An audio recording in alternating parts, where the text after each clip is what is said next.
વાર તહેવાર કે મહેમાન ગમે તે હોય પણ હેલ્ધી નાસ્તો તો બનવો જ જોઈએ. આજે હું તમારા માટે એવી જ એક સરસ હેલ્ધી રેસીપી લઈને આવી છું.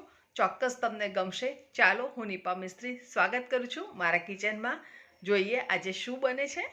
અહીંયા મેં લીધો છે 1 કપ ઘઉંનો લોટ, જે રેગ્યુલર આપણે રોટલી ભાખરી બનાવીએ છીએ, અને એની અંદર ઉમેરી લીધું છે સ્વાદ પ્રમાણે મીઠું, અથવા તો લગભગ હાફ ટીસ્પૂન જેટલું તમે મીઠું અંદર ઉમેરી શકો છો.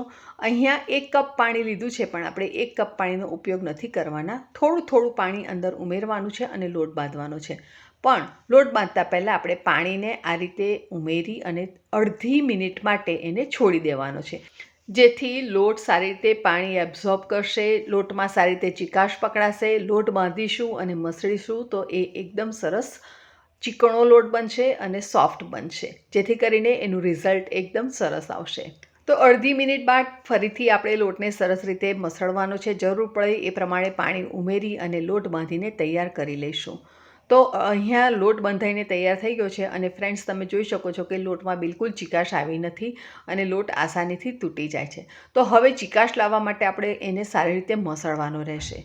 તો એના માટે આપણે અહીંયા 1 થી 2 ચમચી જેટલું પાણી લઈશું અને લોટને ટૂંપી દઈશું. આ રીતે હાથની મદદથી એને ટૂંપવાનો છે અને એને પહોળો કરવાનો છે.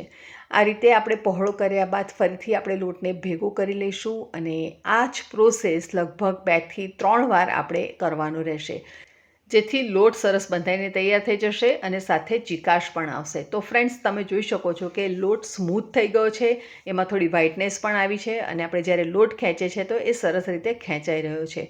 લોટ બાંધતી વખતે આપણે પહેલાં એની અંદર મોણ નહોતું ઉમેર્યું, જેથી કરીને અત્યારે હવે આપણે 1 ચમચી જેટલું ઘી લઈશું અને અંદર ઉમેરી લઈશું.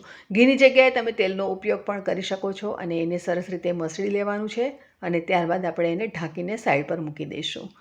આ જ રીતે જો તમે લોટ બાંધશો કોઈપણ પરોઠાનો, તો તમારા કોઈપણ પરોઠા એકદમ સરસ બનશે, બિલકુલ ફાટશે નહીં, અને એકદમ લેયર્સ પણ એના સરસ છૂટા પડશે.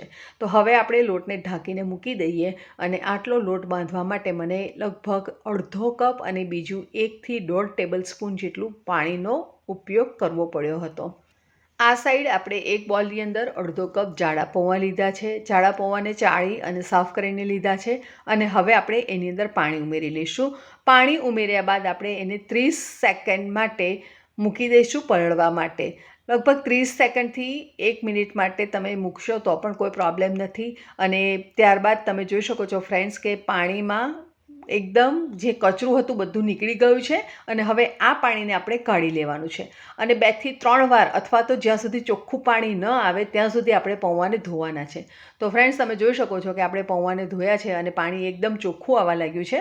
હવે આપણે આ પૌવાને ગાળી લેવાના છે ચાળણાની મદદથી, જેથી કરીને પાણી નીકળી જાય અને પૌવા સરસ કોરા પડી જાય. પૌવા કોરા પડે, ખાસ એ વાતનું ધ્યાન રાખવાનું છે, અને ત્યારબાદ આપણે એને એક બોલની અંદર ટ્રાન્સફર કરી લેવાના છે, અને પૌવાને સરસ રીતે મસળી અને એનું લોટ જેવું બનાવીને તૈયાર કરી દેવાનું છે.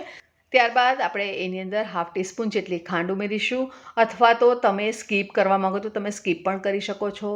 5 ચમચી જેટલી હળદર ઉમેરી લેવાની છે, અને સ્વાદ પ્રમાણે મીઠું, અથવા તો 1 ટીસ્પૂન જેટલું આપણે મીઠું ઉમેરી લેવાનું છે, અને બધી વસ્તુને સરસ રીતે મિક્સ કરી લેવાની છે. હવે તમે પૌવાની કોઈ પણ આઈટમ બનાવો, જેમ કે બટાકા પૌવા બનાવો, તો પણ તમારે એની અંદર પૌવાને ધોયા બાદ મીઠું અને ખાંડ અને ખટાશ ત્રણેય વસ્તુ આપણે અંદર ઉમેરી અને એને સરસ રીતે મિક્સ કરીને રહેવા દેવાનું, અને ત્યારબાદ જ આપણે પૌવાના વઘારની અંદર આપણે એને ઉમેરી દેવાનું. તો કોઈપણ પૌવાની આઈટમ આ રીતે તમે બનાવશો તો પૌવાનો સ્વાદ એકદમ સરસ લાગશે, બિલકુલ ફિક્કા નહીં લાગે, અને ખૂબ જ સ્વાદિષ્ટ પૌવા બનશે, કેમ કે પૌવા એબ્ઝોર્બ બહુ સારી રીતે બધા મસાલા કરી લેશે. હવે અહીંયા આપણે એક ડીશની અંદર લઈશું 1 કપ કાંદાની ચિપ્સ. કાંદાને મેં કાપી લીધા હતા, અને એમાં સ્ટેમ કાઢી અને એની પતલી પતલી ચિપ્સ બનાવીને તૈયાર કરી લીધી છે. કાંદાની ચિપ્સ પતલી કરવાની છે, બહુ જાડી ન રહે તેનું ખાસ ધ્યાન રાખવાનું છે.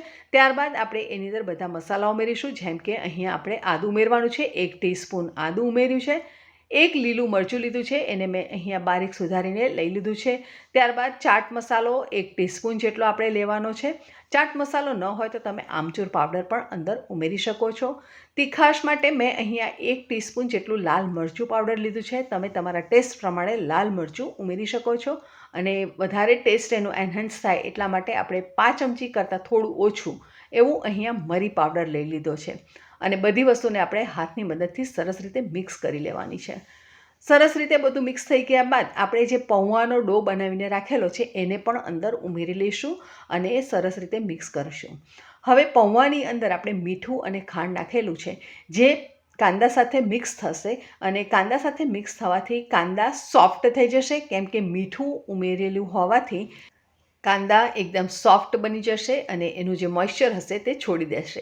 પણ એની સામે આપણે પૌવા ઉમેર્યા છે, જેથી કરીને પૌવા જે છે એ મોઇશ્ચરને એબ્ઝોર્બ કરી લેશે. એટલા માટે આપણે પૌવા ઉમેરવા વધારે યોગ્ય છે. તમે જો બટાકા ઉમેરવા માગતા હોય તો તમે એક બટાકો બાફીને પણ લઈ શકો છો. અને હા, બાકી રહ્યા કોથમીર, તો આપણે 2 થી 3 ટેબલસ્પૂન બારીક સુધારેલા કોથમીર ઉમેરી અને મિક્સ કરી 4 ઇક્વલ પાર્ટમાં આપણે એને ડિવાઈડ કરી લીધું છે. ત્યારબાદ આપણે અહીંયા જે લોટ બાંધેલો છે તો લોટને પણ આપણે ફરીથી મસળી લઈશું. અને તમે ફ્રેન્ડ્સ જોઈ શકો છો કે એકદમ સરસ ચીકણો લોટ બંધાઈને તૈયાર થઈ ગયો છે. તો હવે એના પણ આપણે 4 ઇક્વલ પાર્ટ પાડી દઈશું. એને લોટની અંદર રોલ કરી લઈશું અને એની એક સરસ મોટી રોટલી બનાવીને તૈયાર કરી લઈશું. લોટ સરસ બંધાયો હોવાથી રોટલી પણ એકદમ સરસ વણાઈ રહી છે. અને આ રીતે રોટલી વણાઈ જાય ત્યારબાદ આપણે ચપ્પુની મદદથી જસ્ટ કટ મૂકવાના છે. એને કાપવાનું નથી, પણ જસ્ટ એને પર લાઇન ડ્રો થાય એ રીતે આપણે એને 4 કટ મૂકી દેવાના છે. અને 3 કટ ઉપર, એટલે કે 3 ભાગ ઉપર આપણે ઘી લગાડવાનું છે. ઘીની જગ્યાએ તમે તેલનો ઉપયોગ પણ કરી શકો છો, પણ હું આખી આ રેસીપી ઘીમાં બનાવી રહી છું, જે સ્વાદમાં ખૂબ જ સ્વાદિષ્ટ લાગે છે. અને આ રીતે ઘી લગાડ્યા બાદ જે ભાગ કોરો છે એની ઉપર આપણે મિશ્રણ સ્પ્રેડ કરવાનું છે. અને ઘી લગાડો ત્યારે ખાસ ધ્યાન રાખવાનું કે એની જે કિનારી છે રોટલીની, એ કિનારી ઉપર ઘી લાગવું ન જોઈએ. જો કિનારી પર ઘી લાગશે તો આપણે થોડું લોટ ચોંટાડવામાં તકલીફ પડશે.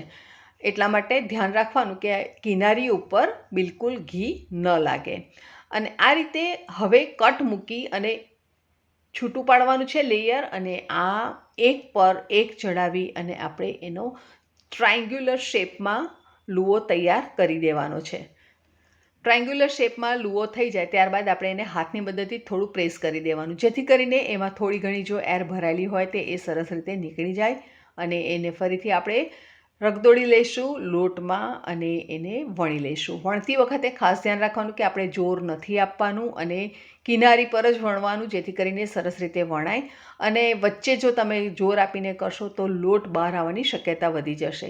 માટે વણવાની આ એક ટ્રીક છે, તે તમારે ખાસ ધ્યાન રાખવાની કે કિનારી પર, એટલે કે સાઈડ પર વણવાનું. અને વણાઈ જાય ત્યારબાદ આપણે એને થોડી ગરમ તવી ઉપર મીડિયમ ફ્લેમ ઉપર એક સાઈડ શેકાઈ જાય ત્યારબાદ આપણે એને બીજી સાઈડ પર શેકી લઈશું. અને તમને જો ઘી કે તેલ જે ગમે તેનાથી તમે શેકી શકો છો, પણ હું અત્યારે ઘીનો ઉપયોગ કરી અને એને હું શેકી રહી છું. શેકતી વખતે ફ્લેમ ખાસ ધ્યાન રાખવાની, બહુ ફાસ્ટ ફ્લેમ પર નથી શેકવાનું, નહીં તો પરોઠો આપણો બળી જશે. માટે આપણે સ્લો ટુ મીડિયમ ફ્લેમ ઉપર રાખી અને એને સરસ રીતે બંને બાજુ શેકી લઈશું. અને બંને બાજુ સરસ રીતે શેકાઈ જાય ત્યારબાદ આપણે એને કરી લઈશું સર્વ. બધા પરોઠા આપણે આ રીતે વણીને તૈયાર કરી લીધા છે. અને હવે તમે એને દહીં સાથે, અમૂલ બટર સાથે, અથાણા સાથે, ચા સાથે, જેની સાથે ગમે તેની સાથે તમે એને એન્જોય કરી શકો છો.